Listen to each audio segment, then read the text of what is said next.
Welcome to the AI Safety Podcast, where we introduce you the latest research. Ever feel like trying to keep up with AI is like trying to catch the wind? It's a fast-moving field for sure. Yeah, and today we're going to try to get ahead of it a little bit with this deep dive into something called PyRIT. The Python Risk Identification Toolkit. Right, PyRIT. Developed by Microsoft.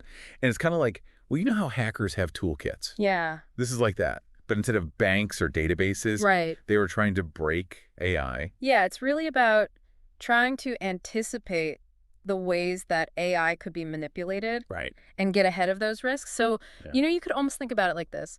Imagine trying to predict all the ways that someone could misuse a hammer. Okay. That's kind of the challenge with AI safety. Yeah. And PyRIT is designed to help.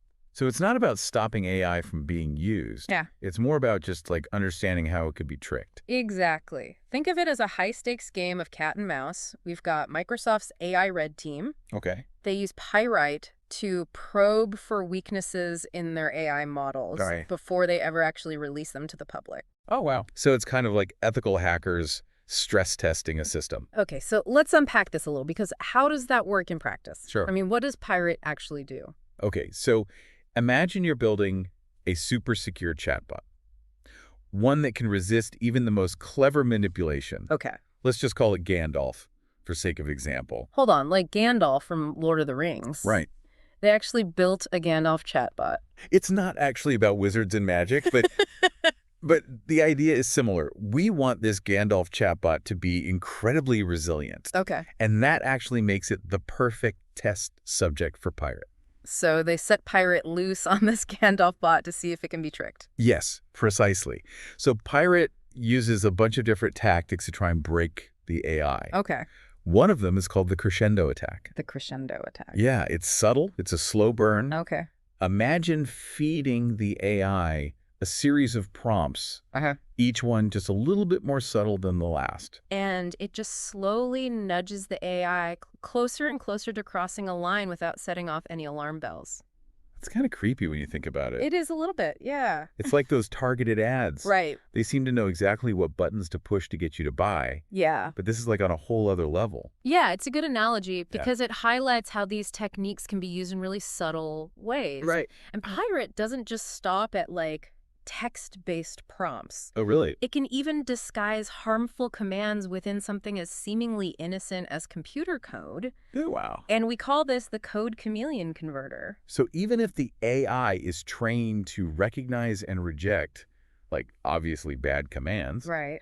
PyRIT can slip them through disguised as something else. Yeah. That's both impressive and terrifying at the same time. That's the whole point of PyRIT. We want it to be as devious as a real-world attacker. Oh, wow. And it gets even more complex. You know how there are those multi-step scams that you hear about? Yeah. PyRIT can kind of do the same thing. It uses something called orchestrators to chain together a sequence of actions to try to achieve some kind of goal. So it's not just random attacks. It's planned strategic manipulation. Right.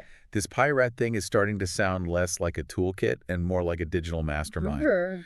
But if they're going to these lengths to break AI, they must be doing something to fix those vulnerabilities, right? Absolutely. The goal isn't just to break things. Yeah. We want to understand how to make these models unbreakable. Right. Every time PyRIT exposes a weakness, the developers go back and reinforce their AI models. Right. It's a constant cycle of break fix, all in the pursuit of safer AI.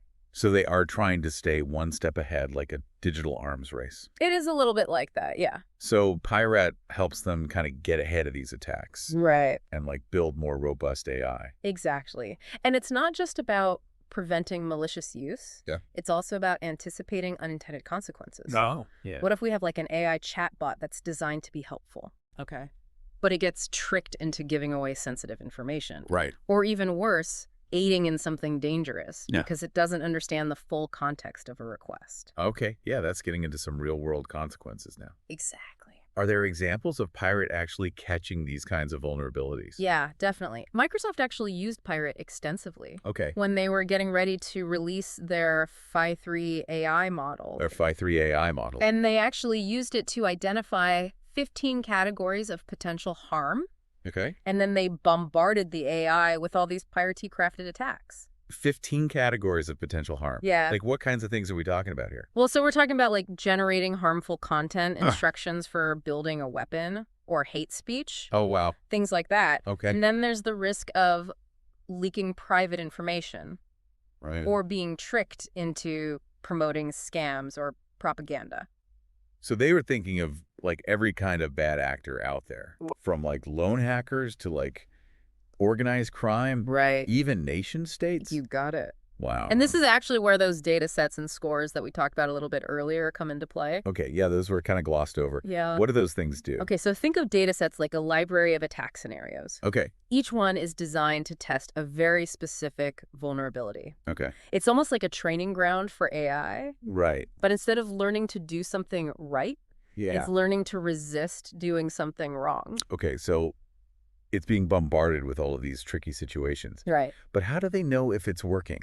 Right. Is there like a pass or fail for this AI boot camp? Yeah, that's where the scorers come in. Okay. They analyze how the AI responds to each attack in those data sets. Okay. So, for example, did it give up sensitive information? Okay. Did it refuse to create that harmful content? Right. And then the scorers evaluate the AI's performance Okay. and give us a detailed report. So it's not just about passing or failing. It's more about understanding, Right. okay, where are the weak points? Exactly. And then strengthening those areas. Exactly. It's a lot like if you take your car in for a safety inspection. Okay. You want to know about any potential problems before they cause a serious issue when you're out on the road. Right. And in this case, the road is like the real world. Exactly. And the stakes are even higher. Yes. It's a little unnerving to think about how these vulnerabilities could be exploited. It is. It is. But that's why tools like PyRIT are so important. Oh, they yeah. give us a chance to really understand the risks Right. and develop strategies to try and mitigate them. So this isn't just a technical challenge. Right. It's about understanding the human element as well. Precisely. Even the most sophisticated AI system Right. is only as good as the people who designed it. Yeah. And the people who are using it. Which brings up kind of an interesting point. Okay. If these cutting-edge AI systems Yeah. can be tricked Right. and manipulated, Yeah. what does that mean for the average person who's just trying to, like, live their life online? Right. We encounter AI-generated content all the time now, We do. and oftentimes without even realizing it. It's true. It's like, how do we even know what's real anymore?